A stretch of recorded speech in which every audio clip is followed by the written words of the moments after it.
Gibbs, Senior Advisor for Obama for America. Robert, your thoughts on where we are tonight?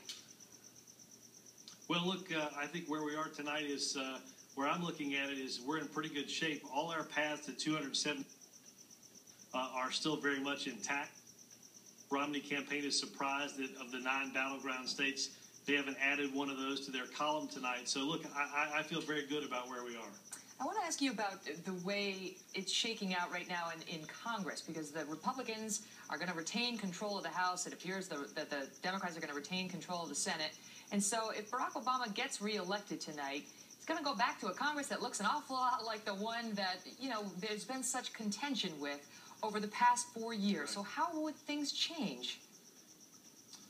Well, Megan, they'll change because we have issues that our gridlock haven't dealt with in order and getting us on a sane fiscal path we know is looming over us. And unless we sit down, Democrat and Republican, and actually talk and have some compromise and some give among Republicans who have been, quite frankly, to meet the president halfway, if we can start to do some of that, we can see that we'll make some real progress, a balanced way of getting our fiscal house in order and controlling our debts and our deficits. I apologize to our viewers because we're getting a few hits in the satellite feeds, but we want to hear from you, Robert, so bear with us if you can. Can I just ask you, what if the Republicans don't compromise? What if they come back and they say, we feel we have a mandate not to compromise. We didn't really compromise that much over the past couple of years, and we feel like our voters told us, continue that. What does Barack Obama do then? Well, I think if you look at the approval rating of Republicans in Congress nationally, I think it's lower than the national drinking age.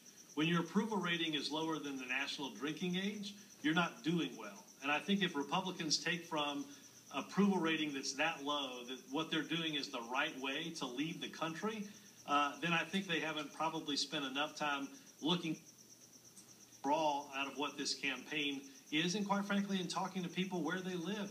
They don't live on the extremes in this. They live somewhere in the middle, and they want to get something done in a positive way for this country. Robert, hey, it's Brett Baer. Last question. You say you want things to get done.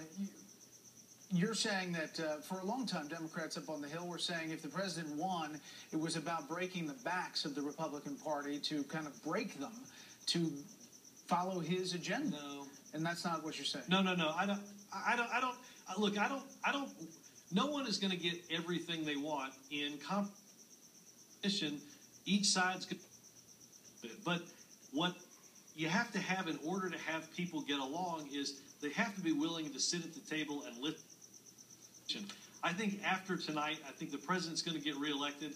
I think we're going to flip some Senate seats. And I think we're going to be in a stronger position to convince Republicans that it's time to sit down and begin talking about these issues, not just issuing press releases and saying that they're not interested in getting something done on behalf of the American people. Robert Gibbs, thanks for your time. We could still have a long night ahead, though. We appreciate it. Yes.